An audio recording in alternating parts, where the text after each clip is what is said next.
And அங்கே நின்று எங்களுக்கு இந்த சந்தோஷத்தை கொடுத்துட்ருக்க, அன்பை கொடுத்துட்ருக்க எல்லாருக்கும் ஒரு பெரிய பெரிய நன்றி. அண்ட் என்னோட டீம் இந்த பராசக்தி இவ்வளவு பெரிய ஒரு ஃபிலிமாகவும் ஒரு எக்ஸ்பீரியன்ஸாகவும் மாறி இருக்கிறது காரணமான இங்கே இருக்கிற அத்தனை பேருக்கும், இங்கே வர முடியாத அத்தனை பேருக்கும் என்னுடைய நன்றி, வணக்கம்.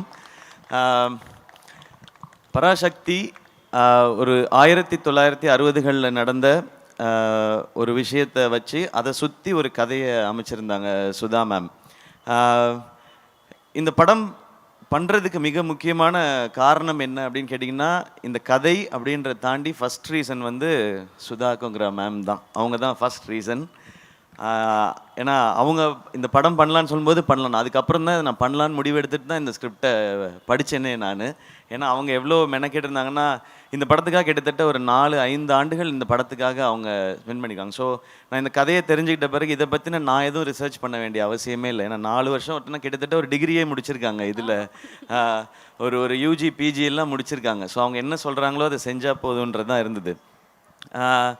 இதில் இந்த படம் பண்ணுறது ஒரு பெரிய சவால் எல்லாருக்குமே, நடிக்கிறதா இருக்கட்டும், இந்த கேரக்டரை ஏற்றுக்கிறதா இருக்கட்டும். ஸோ எல்லோரும் இந்த சவாலுக்கு தயாராக இருந்தோம்.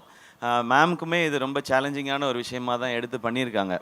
பட் இந்த மாதிரி சவால்களை தலைவர் சொல்கிற மாதிரி சோதனையை சந்திச்சா தாயா சாதனை அப்படின்ற மாதிரி இந்த படம் அப்படி ஒரு சாதனையாக தான் இருக்கும்னு நான் நம்புகிறேன். ஏன்னா அவ்வளோ விஷயங்களை கடந்து வந்திருக்கோம். அண்ட் தேங்க்யூ ஆகாஷ் ப்ரோ, இந்த படத்தோட ப்ரொடியூசர் நீங்கள், இந்த படத்தை நீங்கள் சிரத்தை எடுத்து பண்ணதுக்கு. அண்ட் அதை தாண்டி படங்கள் நிறையா பண்ணிகிட்டே இருக்கோம். ஒரு படம் எடுக்கிறது மட்டும் இல்லை, அதை கொண்டு போய் மக்கள்கிட்ட சேர்க்கறது ரொம்ப முக்கியம்.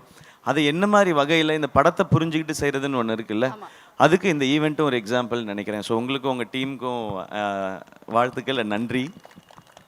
அதுக்கப்புறம் நான் ஆக்சுவலாக எல்லாரை பற்றியும் நான் ஆடியோ லான்ச்சில் தான் பேசணும்னு வச்சுருந்தேன். ஏன்னா நிறைய இருக்குது, எனக்கு ஒவ்வொருத்தருக்கும் 10 நிமிஷம் இருக்குது. ஒரு எபிசோடாக வச்சுருக்கேன். இங்கே மற்றவங்கெல்லாம் பேசிட்டதுனால நான் ஒரு வரியாவது பேசணும் மேம், இல்லைன்னா யூடியூப்பில் வந்து அழகாக பேசிய ஜெயம் ரவி அதை கண்டுகொள்ளாத சிவகார்த்திகேயன் அப்படின்னு போடுவாங்க. அதனால் நான் 2 வரியாவது பேசிடுறேன்.